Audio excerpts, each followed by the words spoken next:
IPL 2021 को UAE में कराने में बीसीसीआई के सामने आई हैं ये बड़ी चुनौतियां, कैसे पार पाएगा बोर्ड।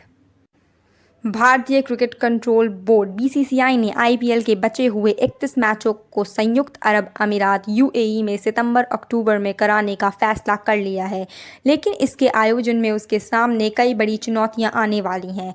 बीसीसीआई और फ्रेंचाइजी टीमें तो आईपीएल को पूरा कराना चाहती हैं, लेकिन क्या दूसरे बोर्ड भी यही भाव रखते हैं? क्या वे अपने खिलाड़ियों को लीग में हिस्सा लेने की अनुमति देंगे, जबकि विश्व कप उनके सामने खड़ा है और कुछ बायलैटरल सीरीज 6 देशों को मिलाकर भी होनी है। आईपीएल की राह में सबसे पहली दुविधा इंग्लैंड में भारत की 5 मैचों की टेस्ट सीरीज है, जो 4 अगस्त से शुरू हुई हैं और 14 सितंबर को समाप्त होंगी। ऐसे में बीसीसीआई के लिए सितंबर की शुरुआत में आईपीएल को शुरू करना मुमकिन नहीं है।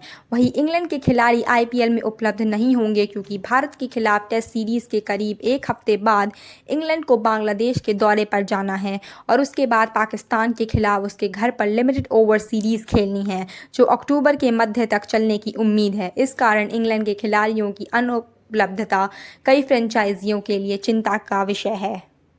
इसके अलावा दूसरी प्रमुख चुनौती कैरिबियाई प्रीमियर लीग सीपीएल है, जिसने शुक्रवार को खिलाड़ियों के मसौदा की घोषणा करते हुए दोहराया कि 2021 संस्करण 28 अगस्त से 19 सितंबर के बीच आयोजित किया जाएगा।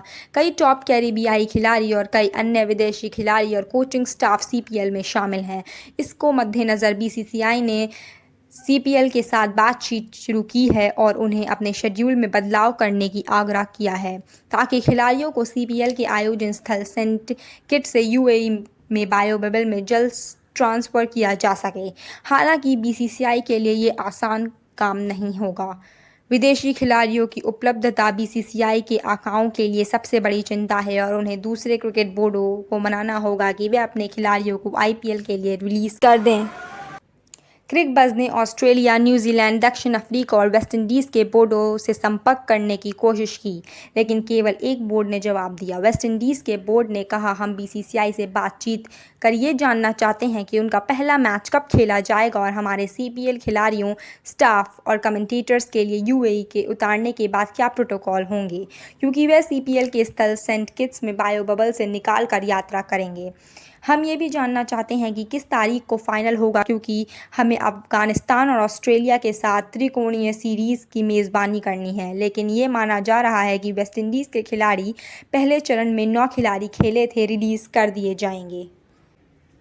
इसके अलावा खर्चे की लागत का भी सवाल है, जो दुगना या तिगुना हो सकता है। विदेशी खिलाड़ियों को लाना और वापस छोड़ना डबल हो जाएगा। विदेशी खिलाड़ी पहले आ चुके हैं और वापस जा चुके हैं।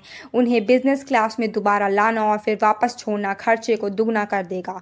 इसके अतिरिक्त चार्टर उड़ानों का खर्च भारतीयों, सीपीएल और अन्य के लिए जो बायलैटरल सीरीज़ में शामिल होंगे और उन्हें विशेष उड़ानों से लाया जाएगा, ताकि बायो बबल स्थानांतरण सुनिश्चित किया जा सके। यदि यात्रा का खर्च डबल होता है तो रहने का खर्च 3 गुना होगा। बीसीसीआई ने भारत में होटलों का खर्च एडजस्ट कर लिया था, लेकिन क्या वे दुबई में ऐसा कर पाएंगे, ये एक बड़ा सवाल है।